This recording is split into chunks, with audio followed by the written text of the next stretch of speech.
I'm Hannah. I'm Sruti. And welcome to Red Handed. And it is the third, final and concluding part of our Josef Fritzl series. We can call it a series. We're that type of show now. We are. And I feel that people have been enjoying. How have you been feeling about this serialized kilt? Kilt? Tilt? I don't know, whatever. Yeah, we will be now selling Josef Fritzl-themed kilts in the merch store. Absolutely. They are being manufactured in his failed lingerie factory. Have they heard that? I don't know if you've heard that yet. Is it in this part? Is it in last week's part? You're going to find out. I can't remember. But as much as I have enjoyed sort of doing this really kind of deep dive into one particular case, and I do think that Fritzl was a case that needed it, I am very glad that we don't have to talk about him ever again, because I'm sick of him. I'm sick of the man. Get out of my face. Josef. We sincerely hope that you're not all sick of it and you're actually here for answers, which we promise this week will be coming your way. Last week, if you will so kindly cast your minds back, we left Elisabeth in the cellar. She'd been there for years and she's got 4 children by that stage in the game. And of course, they are all fathered by Josef Fritzl himself. There's Kirsten and Stefan, who lived in the cellar with Elisabeth, and then there's Monica and Lisa, whom Josef managed to smuggle upstairs to his upstairs family after he dumped them on his own doorstep. And by this point, Elisabeth was finding a way to cope with her captivity by focusing on her children and their needs. So Josef, back to him and how he is juggling his upstairs life with his secret family. To get the supplies, so to get food and, things that the kids and Elisabeth needed, he would drive an hour and a half to shops in various other towns so that he wouldn't run the risk of anybody recognizing him. And with the food that he brought the kids, he would buy things like frozen fish fillets, bottles of Fanta, bread dumplings, sausages, and tins of preserved foods like potatoes, rice, beans, spaghetti, and ice cream. From these basic ingredients, Elisabeth would cook 3 meals a day for her children. And on festive occasions, Josef would allow Elisabeth to make decorations from paper. And on birthdays, if supplies allowed, she would even make the kids birthday cakes. Kirsten and Stefan would obviously be overjoyed during these celebrations. That is, except for when their father decided to join them. The children were scared of him at the best of times, but during these celebrations, Josef Fritzl would turn up wearing a Krampus mask. And if you don't know what that is, it's a Germanic fairy-tailed horned creature who's said to eat children. So unsurprisingly, the mask get-up would usually end with the children terrified and crying. I want to say what's wrong with this man, but where do you start? Did you know, I'm going to upset people in the Netherlands. In the Netherlands, they don't have Father Christmas, they have Sinterklaas. And Sinterklaas doesn't have elves, he has black people, in particularly Black Pete. But I understand that in folklore, they are slaves, but then sometime around 1970, everyone decided that they weren't slaves anymore, they were just Father Christmas's friends, and they were there of their own free will. I see. Is that why the Dutch have that thing where they do blackface? Yep. What's that about? It's the same thing, yeah. Oh, okay. I see. Okay. So anyway, various European Christmas folklore aside, Josef's violence towards Elisabeth also continued. Because although things were sort of normalizing downstairs with the children's routine, etc., he would still come down into the cellar twice a day and take Elisabeth into the other bedroom, away from the children, and rape her. Like we said, Josef had completely convinced himself by this point that their relationship was a consensual one. In his mind, they were essentially husband and wife. He had his upstairs family and then he had his downstairs family. It was fine. And by 1995, Elisabeth was once again pregnant. Only this time, and again, this just fucking made me want to weep. This time, when she realized she was pregnant, she could tell by the size of her belly and the movements she felt in her womb that she was probably carrying twins. Oh, God. Exactly, because I feel like twins is a scary prospect, even if you know you're going to be in a hospital with trained medical professionals. The delivery of twins is not an easy process. So Elisabeth found herself more anxious than ever about this particular pregnancy. But she mentally prepared herself for months. And on the 28th of April 1996, the day finally came. And this time, Josef was actually there in the cellar. He sat and ate supper with Stefan and Kirsten, whilst Elisabeth lay on the floor in the next room, screaming from the agony of labour. When the first twin, Michael, was born, his umbilical cord was noticeably paler than the previous children's, And Elisabeth was worried, but she had no time to think about it because she was still in labour. Baby number 2 was well on the way. And this delivery proved to be much more difficult. Certainly something that under normal circumstances would have needed the intervention of a doctor. But in the cellar, Elisabeth only had herself and her rapist jailer by her side. The second baby boy, Alexander, was born, and for the first few hours he seemed perfectly fine. And so did his brother, until Michael, the first twin, began to wheeze, showing signs that he was having difficulty breathing, and then his legs went rigid and he refused to feed. I think your legs go rigid when you've got polio. Anyway, I'm sure I'll find out immediately that I am wrong. The following day, Michael was still alive, but his condition had become much worse. Elisabeth begged and pleaded with him to get their baby son some medical attention, but Josef simply ignored her. Josef shrugged his shoulders at the distraught Elisabeth and said, "Whatever will be," and then he disappeared upstairs for a few hours. On the 1st of May 1996, despite his mother doing everything she could think of to save his life, Michael Fritzl died.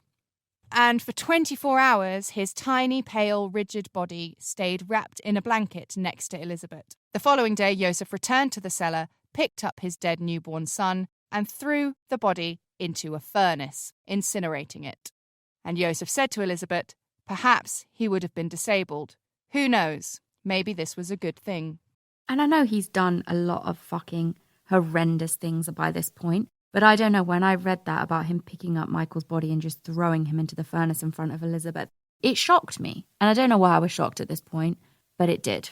It's just so callous, as if everything else isn't. It just proves that they're things. It's their possessions, I think. Yeah, and this one's broken. We don't need it anymore.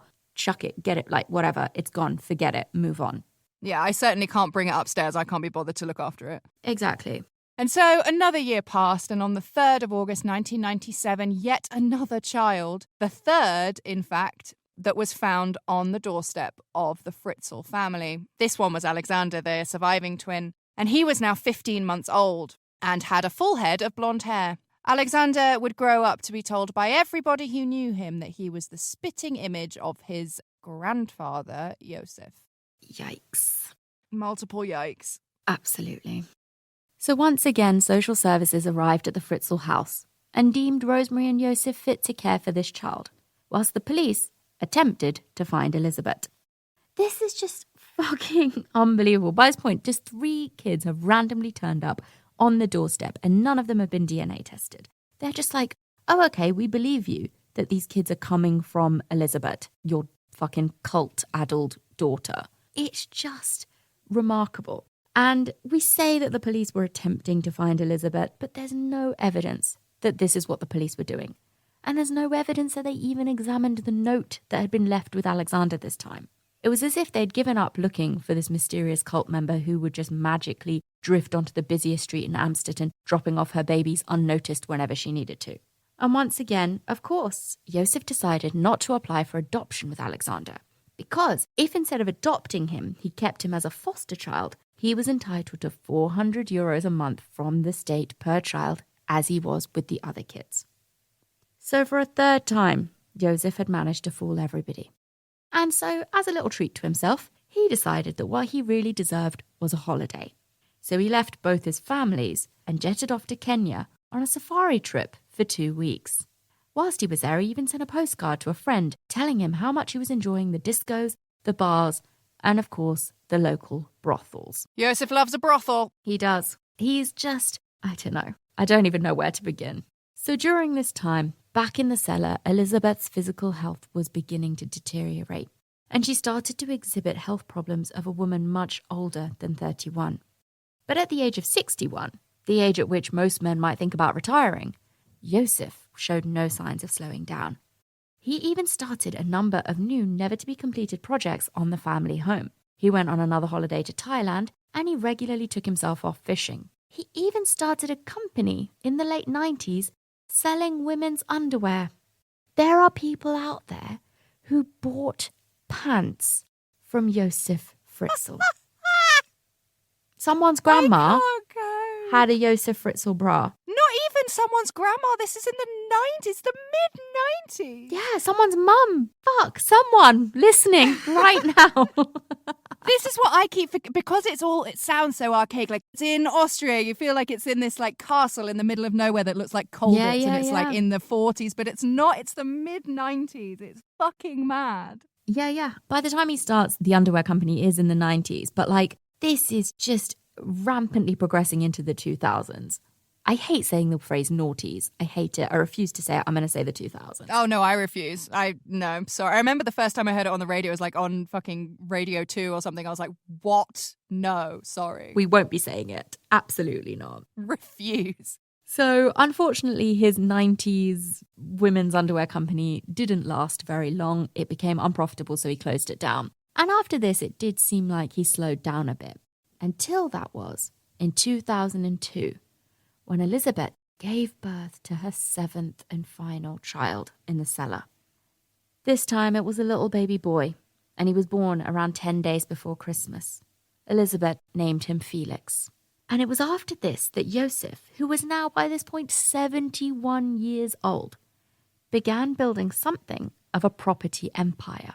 He started buying apartment blocks, villas and houses all around Amsterdam and its surrounding area. In fact, and I think that this really illustrates just how, persuasive a man Josef Fritzl could be. Over the course of 5 years, Josef Fritzl, a man in his 70s, managed to convince local banks to lend him 3.5 million euros so that he could fund these new properties. Do we think that Josef Fritzl single-handedly led to the 2008 housing crisis? How was he able to get this? I can't get a fucking mortgage, and Josef Fritzl can get over 3 million euros. In his 70s. It's mad. Do I say not in this economy? I'm not going to say it. You guys know it. You know. And if you're wondering why he's starting all this in his 70s, it's no coincidence that this new dream of a property empire coincided with the birth of Felix. Because it was now that Josef had for the first time started to view his family in the cellar as a threat.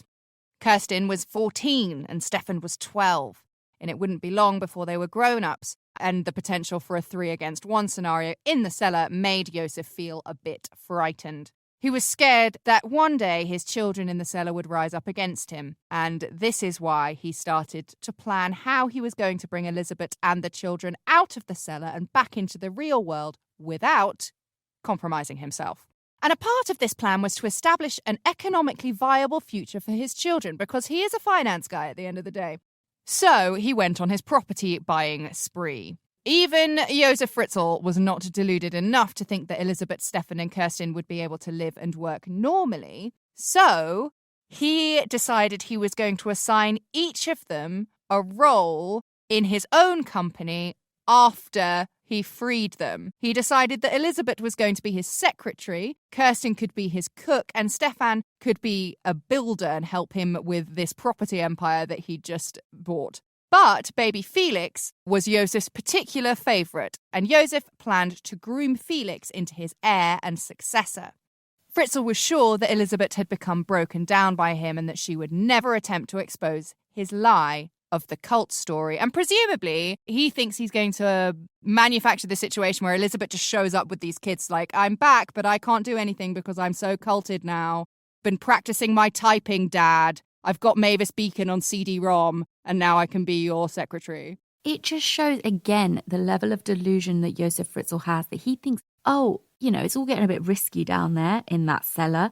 They're probably just going to fucking whack me one day when I go down there. Need to get them out. I know, I'll give each of them a job that I've thought of. I'm sure that none of them will ever say anything. And also, the other plus side is that he gets to look like the hero now. He gets to look like the hero dad who had this wayward daughter who ran off and joined a cult, but she came back with her kids and he's been raising the other 3 of them that she kept dumping on his doorstep, and now he's going to save all of them because he's such a fucking hero.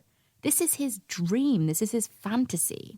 And so, by the autumn of 2007, Josef had written to the tenants of 2 of the downstairs flats in the apartment block of 40 Yibstrasse, informing them that his runaway daughter was returning soon with her 3 children and that they needed to piss off pretty quick.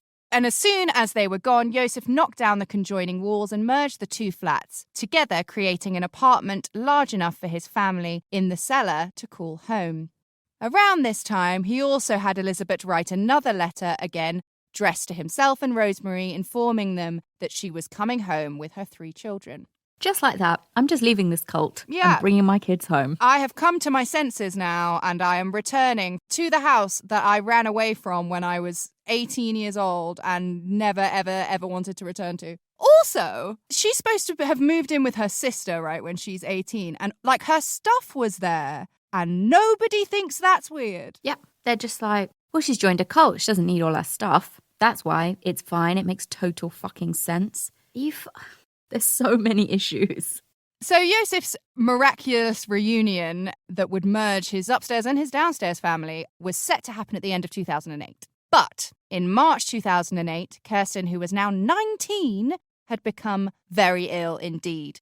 She developed a fever that wouldn't go away, that was accompanied by cold sweats, fits of coughing, and she began intermittently slipping in and out of consciousness. Josef, as usual, just shrugged his shoulders, assuming that Kirsten would get better in time on her own, as long as he gave her some aspirin, the miracle drug. But by April, Kirsten began suffering from fits which seemed to resemble epilepsy, and so Elisabeth once again found herself pleading and begging Josef to get her child medical attention. So Josef decided that his plans would have to be executed early. And on Saturday the 19th of April 2008, that's right, 2008. This is so recent. That was the year I started university. Isn't that crazy? So on Saturday the 19th of April 2008, Rosemary was on holiday in Italy with a friend. And so Josef grabbed the opportunity. At just before 7 a.m., he and Elisabeth carried their dangerously ill daughter out of the cellar and into the main house. They carried Kirsten upstairs and through a corridor which led to the apartment block, and then into Josef's first-floor apartment, where they laid her unconscious, feverish body on Josef's bed. This was the first time that Elisabeth had left the cellar in 24 years. But even then, all she could think about was her children. She only thought of Kirsten's well-being, and also of how scared Stefan and Felix must have been because they were alone in the cellar for the first time in their lives. So once she made Josef promise to take Kirsten to hospital, Elisabeth ran immediately back to the cellar and to her sons. Josef then waited an hour and a half to phone for an ambulance, which again, I don't know why. Is he like hoping that in that hour and a half something miraculous is going to happen? Or is he hoping that Kirsten might just die? I don't know. But neither happened, and he eventually calls for an ambulance. The paramedics, when they arrived, assessed the pale, injured and unconscious 19-year-old. And after their preliminary examination, it was clear to them that even with medical help, it wasn't guaranteed that she would survive. Josef told them that he'd never seen this girl before, but that she was his granddaughter. Again, this is the thing that is so fucking baffling about the babies and about this situation with Kirsten. He's expecting these people to believe that without any confirmation that these kids are his grandkids, apart from a random letter stapled to them, he's willing to accept that they are his blood. Like, how does that even make any fucking sense anyway? But anyway, they believe it, apparently, and Kirsten was stretchered into the back of the ambulance. Josef told them he'd follow behind in his car, but what he had to do first was run down into the cellar and have Elisabeth write another letter describing Kirsten's symptoms. He then drove to Amstetten Hospital, where he found himself immediately summoned into intensive care for a talk with Dr. Reiter. Dr. Reiter was caring for Kirsten, who was now in a medically induced coma hooked up to a life support machine, and as the doctor put it, her life was hanging in the balance. Dr. Reiter needed to know every detail Josef could tell him about Kirsten's appearance and her condition, but all Josef could give him was the note he had made Elisabeth write. Dr. Reiter would later say how he had a strange feeling about the story Josef was telling him, but at the time his number one priority was gathering as much information as he could to save Kirsten's life. It was only 3 days later that he would act upon his intuition that something didn't totally add up about Josef's cult story and how Elisabeth had simply abandoned her terminally ill daughter on his doorstep. So Dr. Reiter made contact with the homicide detectives of Lower Austria's criminal police and the state prosecutor at the time, Christine Berkheiser. He informed them he believed Kirsten was potentially a victim of poisoning, and the only hope to save her life was if they agreed to make a media appeal for Elisabeth to return to Amstetten. And so, on the same day, by mid-afternoon, both an appeal was made on the radio for Elisabeth to return to Amstetten, and the police had issued a warrant for her arrest. Elisabeth was accused of grievous bodily harm through neglect, abusing or neglecting a minor or a defenseless person, and abandoning an injured person. I didn't know that was a crime. That's interesting. I mean, it's not nice, but like if someone falls over and you like leave them. Yeah, I guess maybe it depends on how seriously they're injured. I guess it would be like if you hit someone with your car and then fled, you've left the scene of a crime where someone could die. I don't know. Yeah, I guess. Not long after this, a journalist got in touch to put together a news story and phoned Josef for a statement. And he found it odd when Josef refused to appear on camera to make an appeal that could save his granddaughter's life. During this time, Josef had also revealed to the police a letter he made Elisabeth write earlier that year in February announcing that she was planning on returning to Ybbstrasse with her 3 children. So many fucking letters. This is 2008 and he's like, look at all these letters I have that perfectly fit together in the timeline. Fucking hell. Oh my God. Like the only possible reason in 2008 you wouldn't have a phone is a cult. Like, which maybe, like who did you know who didn't have a phone in 2008? No one. Not a single person. So one of the detectives has a look at this letter and is quite confused by the fact that it had a Kematen postmark. Kematen, which I'm sure I'm saying entirely wrong, is only about 8 miles from Amstetten. He's getting lazy in his old age, isn't he, Fritzl? Yeah, just 8 miles. It's only 20 minutes. Just in the area. I've got an hour to kill on a Sunday. I'll just drive around.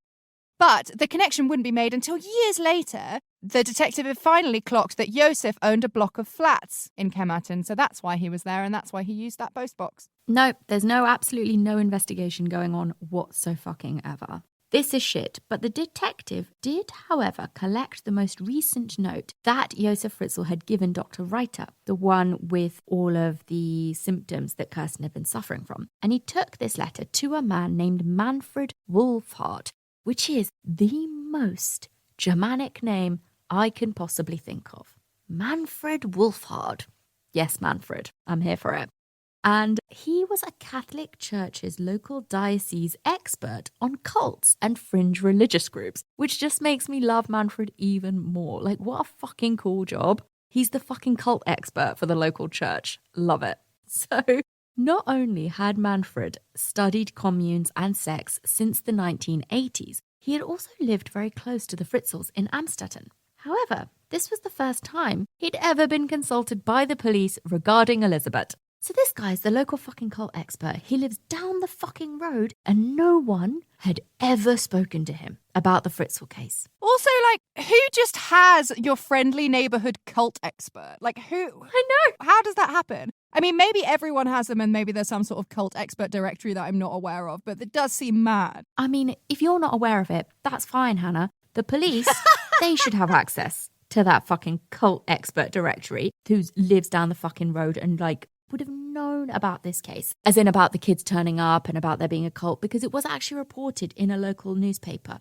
in the area that this local cult girl kept dropping her babies off at her parents' house. So, like, the fact that nobody spoke to him is absolutely infuriating. And when he was eventually spoken to, Manfred would be the very first person to cast doubt on Josef's cult story.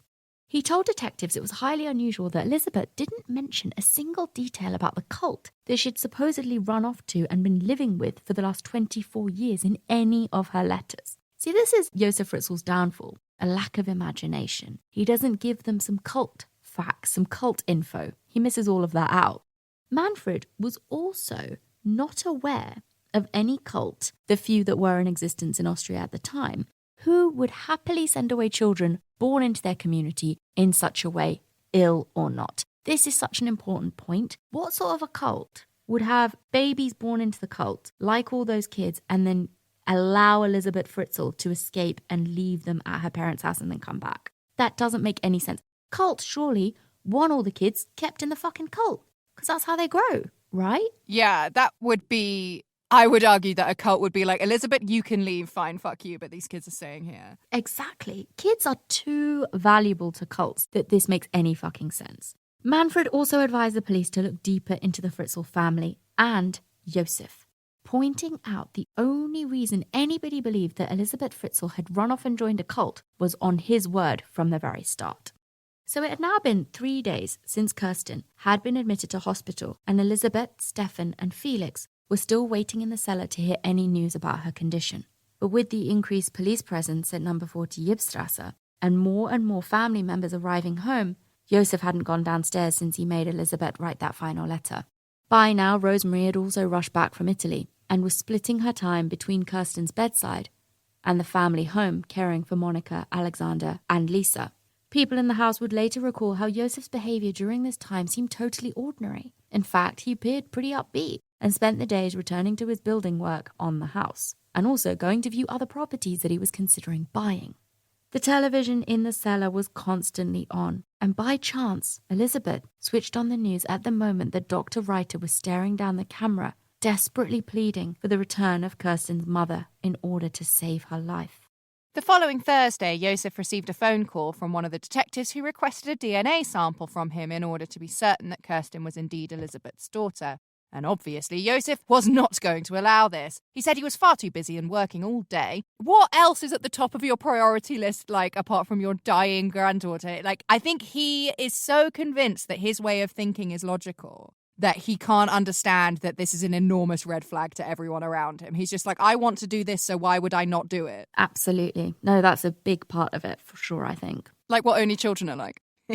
Yeah, you're right. It's like he doesn't realise that his behaviour is incredibly odd to the outside world in him refusing to give a DNA sample. But to be fair, up until this point, whatever he said, he has gotten away with it.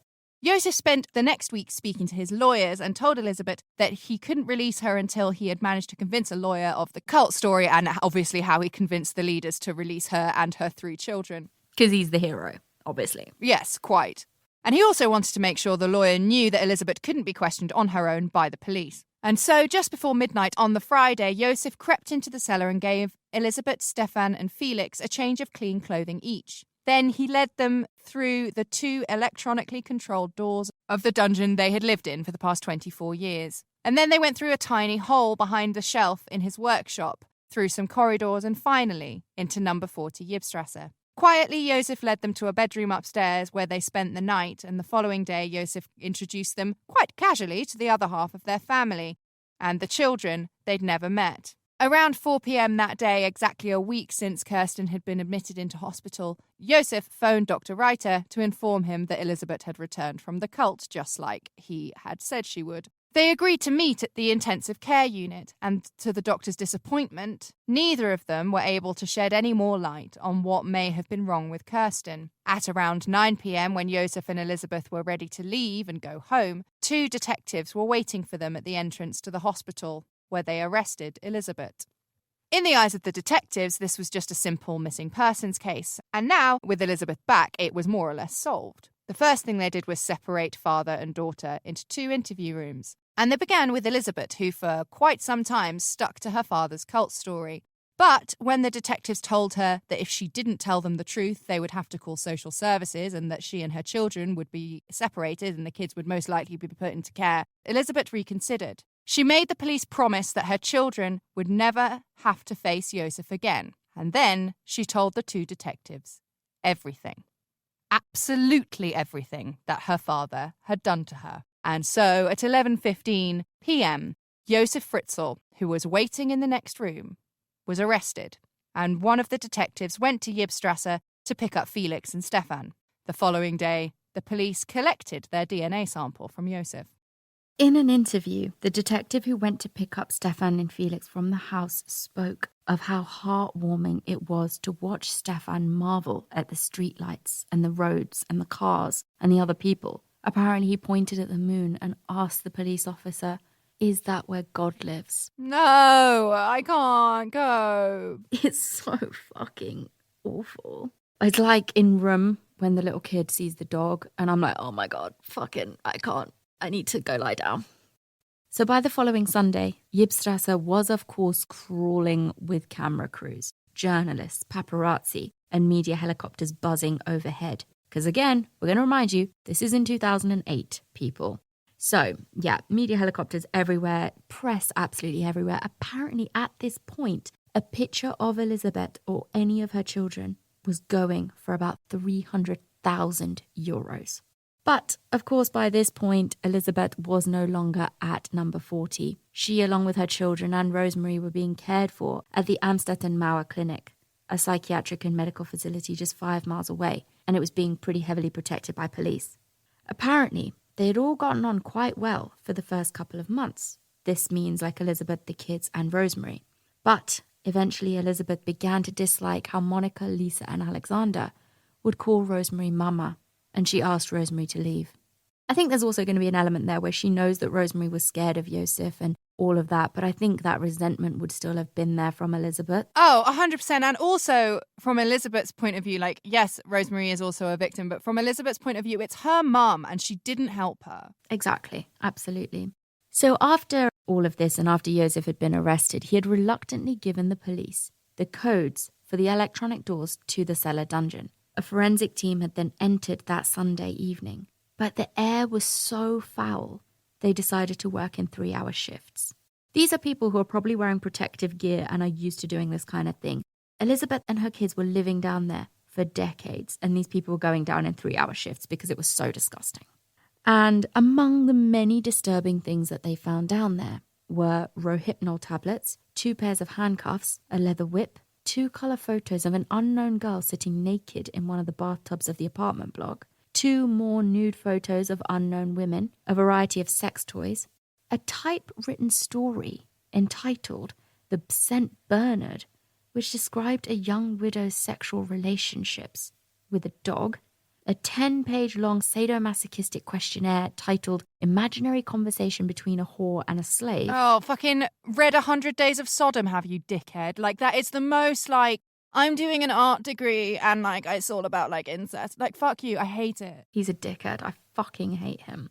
And they also found the photocopied contents of a diary of a young woman who had lived as a tenant in the apartment block from 1989 to 1991.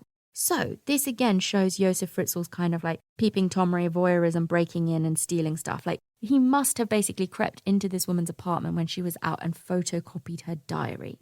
And all this stuff, like, fuck, it's just everything, isn't it? It's like incest, rape, torture, bestiality, voyeurism. It's everything wrapped up into one horrible, horrible fucking cellar smorgasbord of shit. And this is just a tiny sample of what they found down there.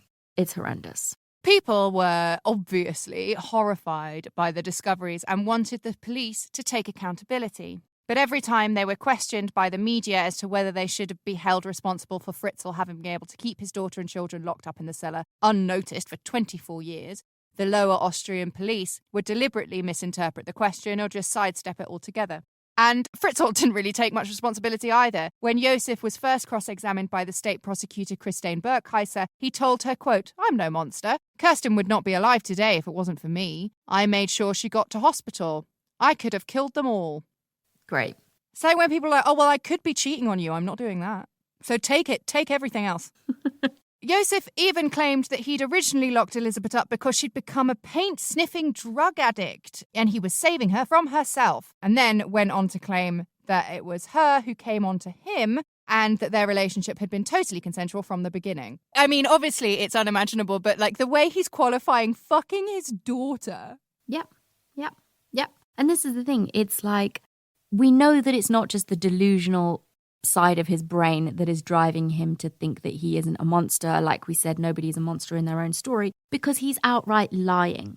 He knows. This isn't just delusion. He knows. And he's saying this so that he doesn't have to look like the bad guy. Josef also said that he'd never physically harmed Elisabeth in his life and that everything she told them was a total lie. He had absolutely no clue why she would make these things up about him. Oh, I don't know, maybe because you locked her in a fucking dungeon for 24 years. And then he says that he never made death threats when she was 12 years old, and he was certainly too busy travelling with work to have ever had time to sexually abuse her before she was 12 as well. So he claims that that bit was a total mystery to him. So absolutely no remorse, regret from Josef Fritzl. I don't think he's physically capable of it. And this one is the worst one for me. He also told police that it was Elisabeth who forced him not to use condoms because, quote, she would have felt less. Oh, fuck off.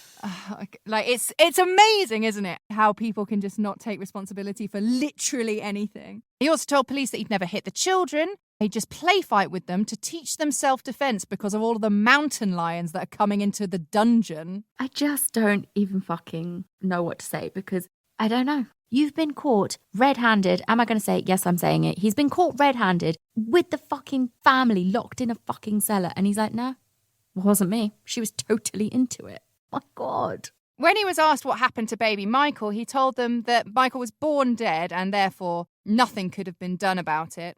And when he was asked why he'd kept his daughter down in a cellar for so many years, he said, quote, "I had always wanted someone there for me with whom I could share intimacies. A person who wouldn't be influenced by other people. Someone who was at my disposal for all of my needs all the time, for conversations, as much as my sexual needs." It's like, I only read Playboy for the articles. Like, fuck you.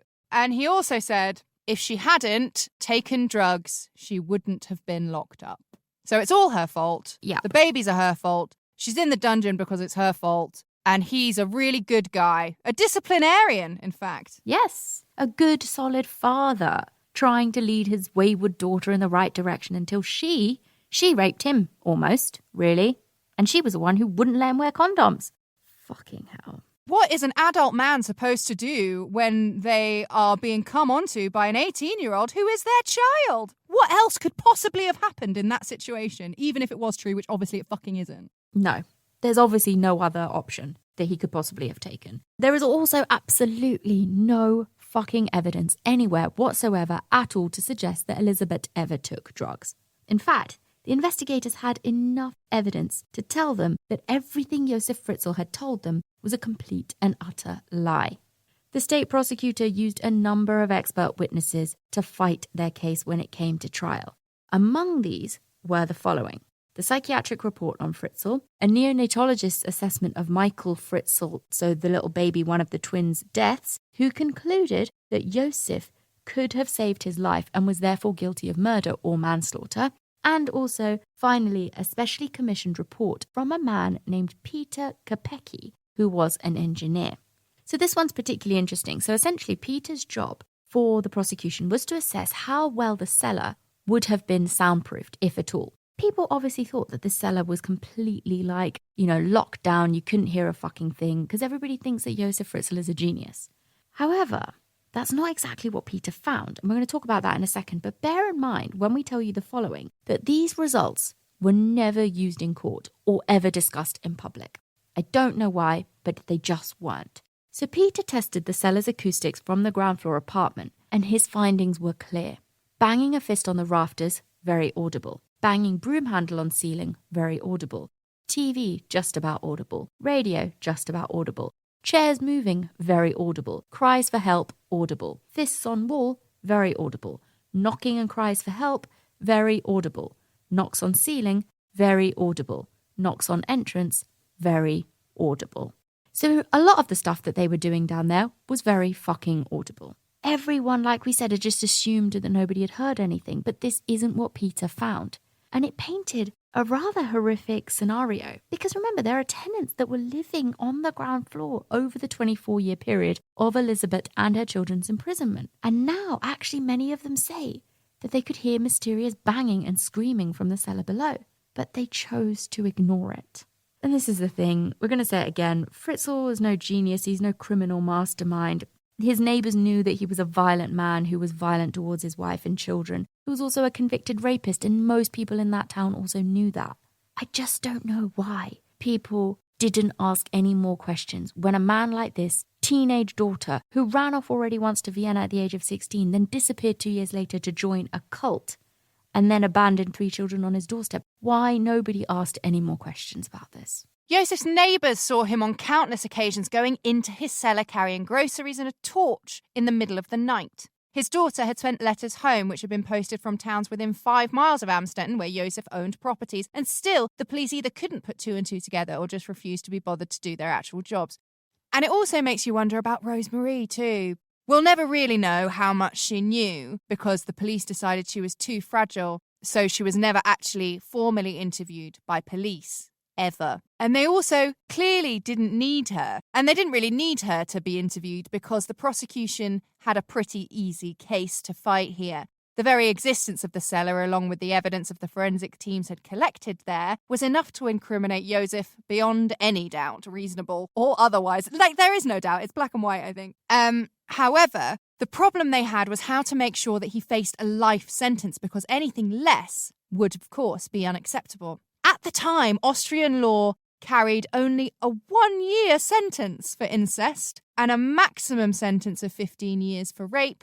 And not to mention, Australian law would have allowed Josef to serve multiple rape sentences concurrently. So the longest sentence they could have pinned on him was a slavery charge from the 19th century penal code, but even that only had a 20-year sentence. Thankfully, the report from the state prosecutor's neonatologist expert witness report was enough to hold Josef responsible for the death of baby Michael. He chose to ignore his baby son's breathing difficulties and rigid legs 13 years ago, which now allowed the state prosecutor to argue that Josef was guilty of murder. And on Monday, the 12th of November 2009, Josef Fritzl was charged with murder, slavery, rape, deprivation of liberty, coercion, and incest. Throughout the trial, Josef denied everything, painting the picture of a loving father protecting his drug-addicted daughter, and then the story of how they fell in love, accusing Elisabeth of lying about everything.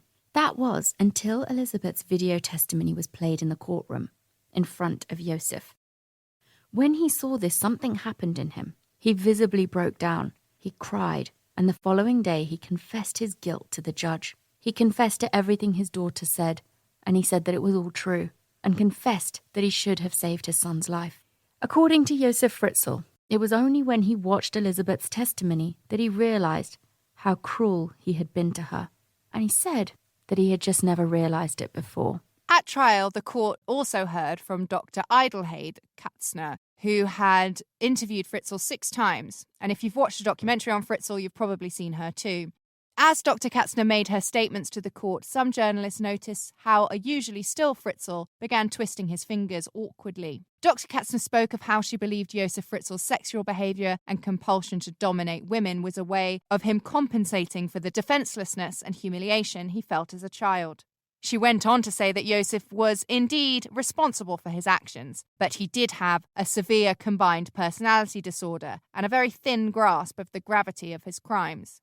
Josef even told Dr. Katzner that he believed he would be allowed to live the rest of his days with his wife minding his property business after pleading guilty and getting a very short prison sentence. But on Thursday, the 19th of March, the jury found Josef Fritzl guilty of all charges.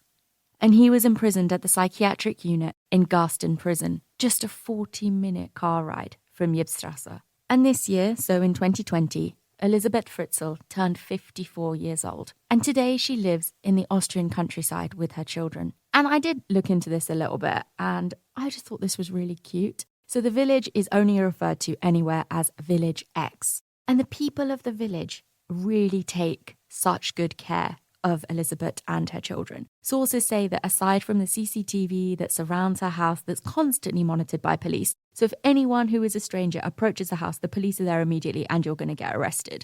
The people of the village have also formed a little army to keep Elisabeth and her kids safe. And strangers near her house are not tolerated by the locals. That just made me so happy/sad. I love that so much. That is lovely.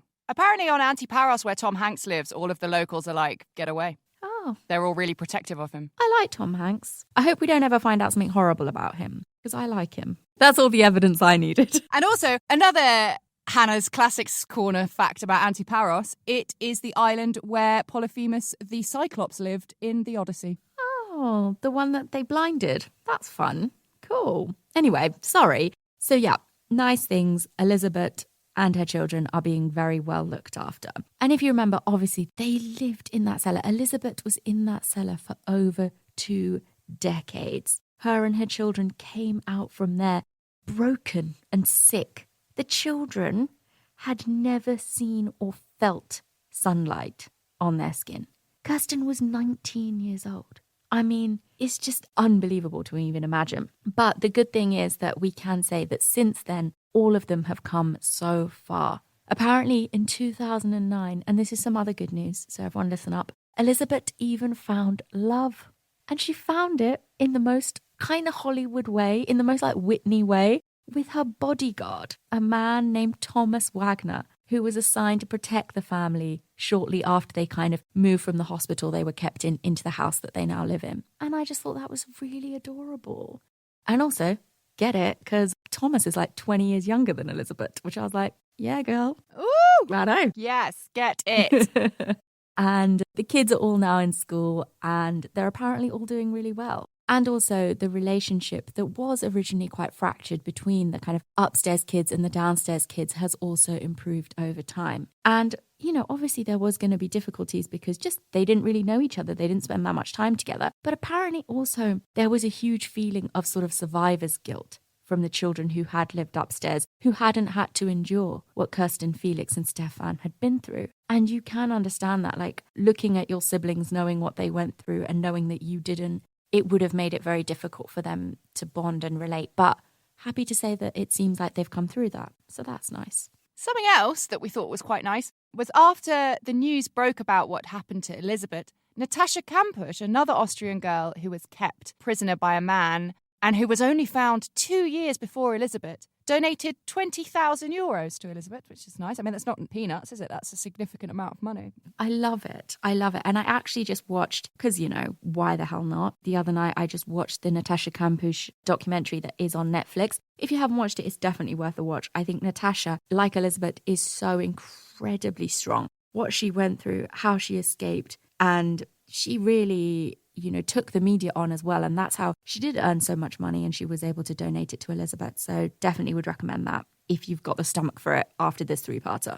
And finally, just before we can all leave and never think about Josef Fritzl again, we've got a little bit of myth busting for you. We've seen quite a few posts on social media about this, so we wanted to address it swiftly. Some of you will have seen that it sounds like we're going to be like, some of you may have seen that Hannah is actually a murderer and we will be stopping the show. That's not what we're talking about. Some of you will have seen that there are some articles stating that Fritzl allegedly locked his mother up in a similar way. The story goes that she'd moved in with him and the family in about 1960, and he confessed in his psychological evaluations before his trial for what he did to Elisabeth that he had locked up his mum Maria in the attic of 40 Yibstrasse for up to 20 years, even bricking up the windows. This story reared its head in about 2008 when court records were leaked. But in 2009, Fritzl confessed that it was a lie. It was just what he had wanted to do to his mother. His mother obviously quite viciously abused him, if you remember from part 1. So it's not true. Don't believe everything you read, but believe everything we tell you most of the time. Because you should, absolutely. And it's not anyone's fault for like believing that because it was published in like The Guardian and stuff. But if you reread the article, they say from court documents leaked, there is no evidence that this is what he did. And yeah, when he was interviewed again in 2009, he was just like, nah, none of that was true. And they never found any physical evidence that that was true either. So that's just a little bit of a myth that we wanted to bust about that. So that's it. Thanks, guys, for listening to 3 parts on Josef Fritzl. It's one way to end what has been the year 2020. We've got one more episode, haven't we? We have. We've got 2 more. Well, basically, guys, what we're going to be doing is next week, to take the edge off this horrendous 3-parter we've just done, we're going to do a very special Red Haunted. And we've got loads and loads of content packed into that. It's going to be really fun. And then we are going to finish off the year with a very exciting case from Iceland, which is a place I don't think we've ever been before. So you're going to have to stay tuned for that. I don't think we have either, but I'm really excited to flex all my Icelandic pronunciation that I'm so good at from watching CrossFit documentaries. I'm scared. But I have been to Iceland. So I'll tell you about the best ever pizza I had when I was there. Oh yeah, you've got that on me. But anyway, that's that. So if you guys would like to take the edge off immediately and not have to wait until next week, then come hang out with us in Under the Duvet, where we shall be talking about all manner of strange and wonderful things. And then we've also got an excellent In the News coming up for December for all $10 and up patrons, which will be released at some point in the next 2 weeks. I don't know. I don't have the calendar in front of me, and there's too many things to think about. And we've literally just got off the dog with Shane Dunphy, who's an amazing true crime author. We've got an hour-long interview with Shane as our bonus episode for Patreon this month. So go and have a look at that because he tells ghost stories. Oh my gosh. The interview's based around his most recent work, which is an Audible exclusive called The Bad Place, and you should absolutely go and check it out. And this isn't sponsored. This is just genuinely us being like, we loved this book. We loved Shane. Yeah, no, he's genuinely just sick. Yeah, none of this is an advert. None of this is sponsored. We're just like, Shane's awesome. He worked in child protection for 15 years. He has some stories. and you should go listen to it. So yeah, come hang out with us on patreon.com/redhanded. Shout out to Marnie, Shane's daughter. Hi, Marnie. Absolutely, we hear you are a big fan of the show. So yes, thank you so much. And we have some more shout outs to do for some wonderful patrons who have signed up at some point during this year. So thank you so much to Misty Schreier, Paige and Alicia, Gina Campbell, Gemma Boker, Jessica Green, Mark McIntyre, Jeanette Burson, John Walton, Macy Mitchell, Erin Rivkind, Angel or Angel, I don't know, Cal Kagla, Lauren Konopinski, Laura Patterson, Jackie H, Nicola Holt, Meredith Reed, Dane Drumhiller, Vanetta Adams, Johnny Gomez, Lloyd Phillips, Leona Kibble, Sebastian with a Z, Larson, Detty R, Amy Rusco, Sarah Davies, Samantha Dye, Claudia Buck, Emily Darwin, Rochelle Smith, Bethany O'Grady, Molly Fenner, Heidi Nicole, Ada Cohen, Anne Grace Fenton, Miranda McDaniel, Leslie Brickman, Katie Linera, Louise Savage, Camilla, Tamara Becca Wilkinson, Denise Pena, Lucky Amy, Angelica Dameg, Stuart Baker, Kesh, Kate McDonald, Brianna Roskova, Kathy Rispoli, Baranda Hancock, Adrian Crosby, Mercedes Schreiner, Abigail Grimes, Hannah, Shelby Corman, Sarah Mattingly, and Leah Olson. India Carruthers. I feel like I recognise that name, India Carruthers. Do we know each other? Annie, Ema, Moira Connor, Lisa Jennings, Liz Papakostas, Riley O'Connell, Alma Serati, Kat Vitek, I don't know, Hannah McClear, Lauren Halpin, Lily Landon, Laura Scherschooler, Katie Claggett, Annika Seal, Samantha Hines, Laura Lancaster, Ashley Powers, Samantha Hendricks, Natasha Moses, Larissa Montiero, Ashley Wilson, Jess Thomas, Charlotte Elshaw, Callum Jupp, Aoife Guerin, Katie Temmel, Alexander Parthen, Taylor Munich, Jordan Matey, Alice Evans, Aisha Forty, Elizabeth Liu, Steph Crow Erin, Ronya Schubert, Bethany McElnahy, I'm sorry, Bethany, Julia Nackler, Katie Gilroy, Courtney Smith, Courtney with an I, Lauren Olivia, Frida Gangvist, Shayna McLean, Karen Munoz, Michelle DeWaddy, Kristen Cummins, Luana Hesa, Alicia Uta, Kerry Hogburn, Kimberly Imogene, Tom Ebenho, Sabrina Hall, Marcy Fernandez, Sarah Molland, Ellie Crocker, Eva Braungart, Rachel Corbett, Faye Poker, Warren Hayward, Iswas, Kezia Griffin. Okay, we're almost there. Stay strong. Adam Boer, Vicky Hoskin, Martha Cole, Mary Coe, Lou, Kerry Armstrong, Gauger, or is that like Gaijin, like foreigner? I don't know. Abby Wright, Joe Torres, Carly Hilterbeitel, Johnston Gray, Laura Maher, Sinead, Lisa Wright, Shane Thomas, Becky Nash, Sharon Roth, Lisa, Chloe Michelle, Shane Demony, Alex McHugh, Sarah Coolican, Brian Smiley, Jason Keane, Izzy Kaisha, Jane Ryder, Gina Picardo, Becky Doran and Amy Cameron. Thank you ever so much for supporting the show. And if you make it to the end of the episode, here is a surprise. It's an egg. It's for you. Amazing. Well, thank you guys so much for listening. We will be back next week. Goodbye. See you next time. Bye.